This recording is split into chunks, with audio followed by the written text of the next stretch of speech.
Yeah, it's always too soon for that joke, but I still couldn't resist. Anyway, this statue is from 1961, created by a Czech author named Miloš Zet.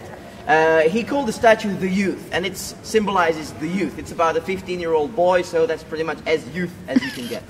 But the statue was created in 1961, in the middle of communism. And back then, every piece of art had to be okayed by the communist censors. You couldn't just make art without anybody controlling that. That just wouldn't go. And the communist censors didn't have a problem with this statue. They said, okay, that's what a boy looks like. That doesn't offend our communist morals. Put it up there. The problem is that the Prague castle is where the president lives. And one lady had a big problem with the statue. And she was just any lady, she was the first lady. And so her problem was a big problem. And the only way the author could convince her to allow the statue to stand here was by cutting off a certain offensive part. Yes, you can guess. Well, and so the boy was standing here not looking like a boy at all for 7 years. But then, in 1968, the Prague Spring happened. There was a new president at the Prague castle, a lot more freedom of speech. And the author saw the opportunity. He came back and he welded the penis back on. You may be thinking, who keeps a bronze penis in his drawer for 7 years? And that's a very good question. This man did. He was so proud of his sculpturing skills. Maybe it was a nice paperweight or something to talk about at parties. We don't really know. But now it's back where it should be. And another thing that you might be thinking about is the discoloration, because it's fairly obvious. A certain part of the statue gets touched rather often. Look at this. Right here. You see, I always lean on this, and I'm not the only one. It's kind of more shiny. Same thing with other parts of the statue. And you may be thinking, why? Because people keep touching strange things. In Munich, there's those two lions. You kind of touch their paws or something, you get a wish. Somewhere in Spain, I forgot where it was, there's a bull. See,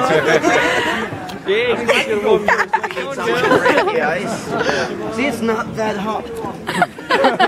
It's not that hard. Go for it. Totally doable. Anyway, let's move on with the tour.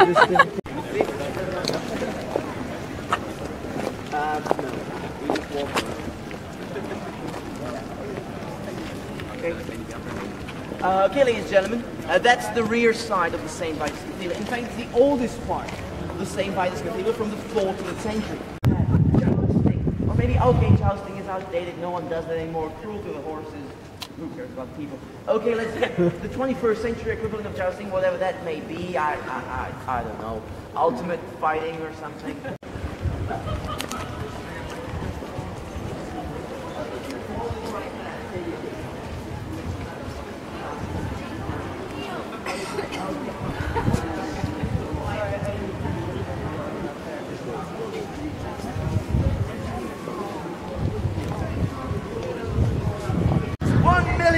And a little. Okay, we've got another group, so I'll move a little bit to the side.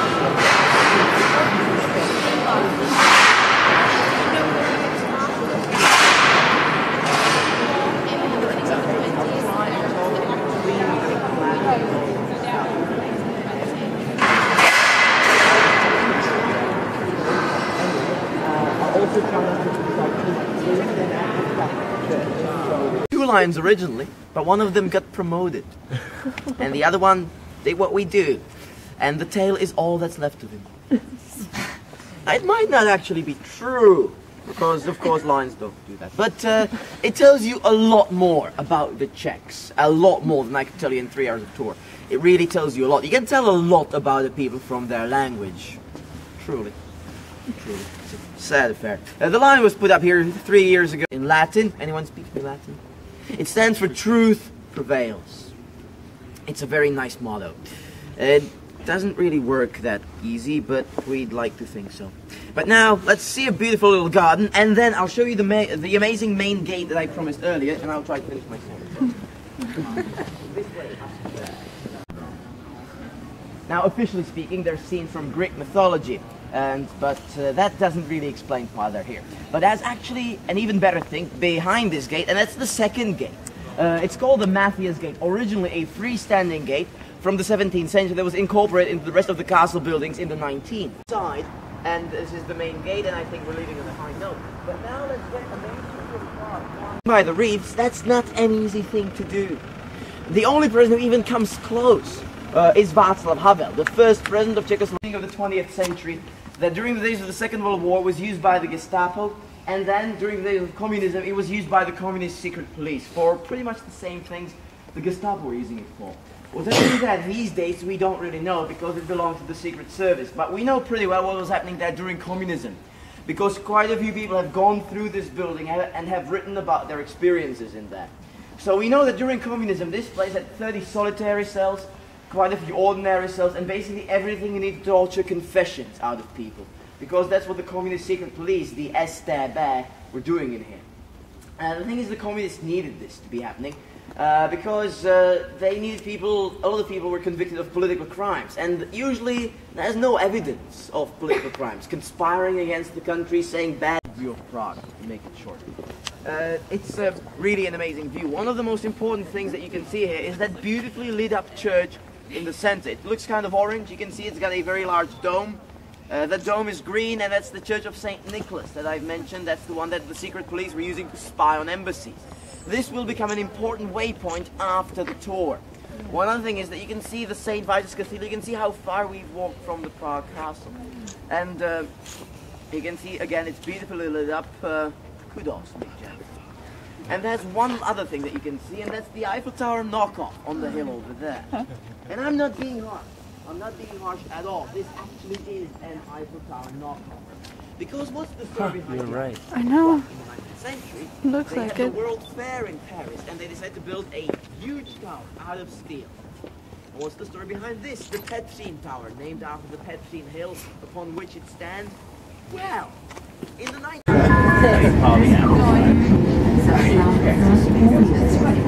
You can even major in like great.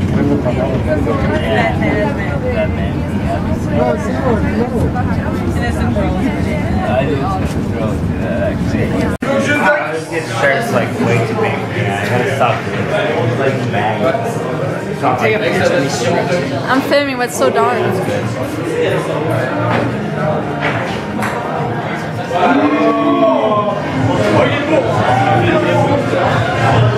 Hey, they got a party in London. European famous pub crawls. That's awesome.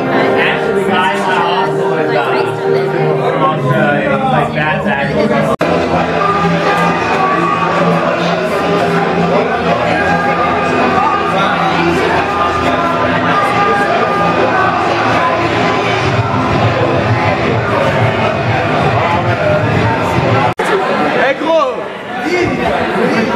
So Brandon, how are you feeling? I feel excellent right now. Good. Yes. Where are we going? We're going to a club. Somewhere. Wherever they're from.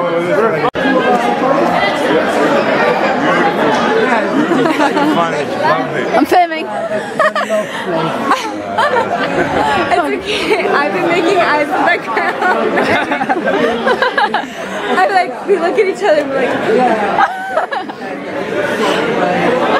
and then you look back.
Brandon! Go on stage!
it up.